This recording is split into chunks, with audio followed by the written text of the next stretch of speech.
Announcement guys, another car, another day. So ngayon, pupunta tayo ng Pampanga para i-deliver tong 2017 Ford Mustang EcoBoost. Kaya guys, tara samahan nyo kami.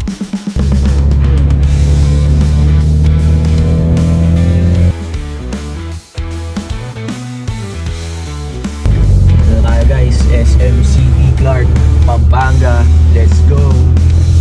Brother, Hey bro, it's Boss R. thank you. Brother. Sakin mo ah. Nandito tayo ngayon sa SMCT Clark para deliver yung unit niya. Kaya bro, check mo muna.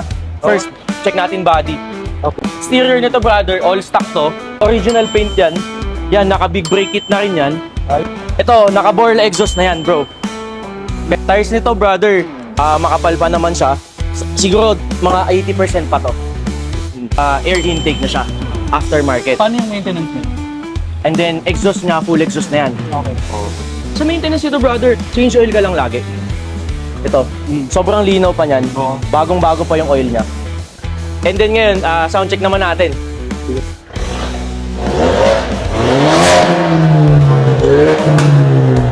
Buong buo yung tunog niya kasi naka Borla exhaust to. And then naka air intake na. As in wala ka na talagang gagawin dito. Working naman yung mga ilaw niya. Ayan bro. Busina bro, gumagana. And as you can see bro, and makikita mo yung mga modes na yan.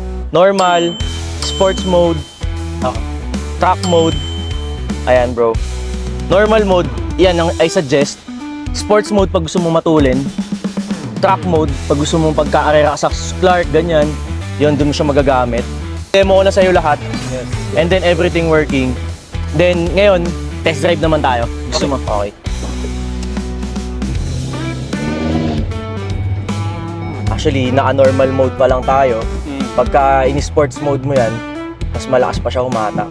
Okay guys, fast deal lang tayo ngayon. So, magbabayad si Bossing. 6, 7. Complete payment, 1,800,000. 2 original keys. Complete ORCR. 5. So guys, registered na rin siya. Complete papers. Announcement guys, these friends of F2A Cars. And I'm here with my bro, John. What's up, bro? To hand over the key of this 2017 Ford Mustang EcoBoost that he bought from F2A Cars. Bro, John, here's the key of your new ride and enjoy. Thank you bro. Short feedback lang regarding sa unit and sa transaction natin. Napaka-fresh ng unit. Kuha na kayo sa FTA Cars. Very smooth. F2A Cars, legit.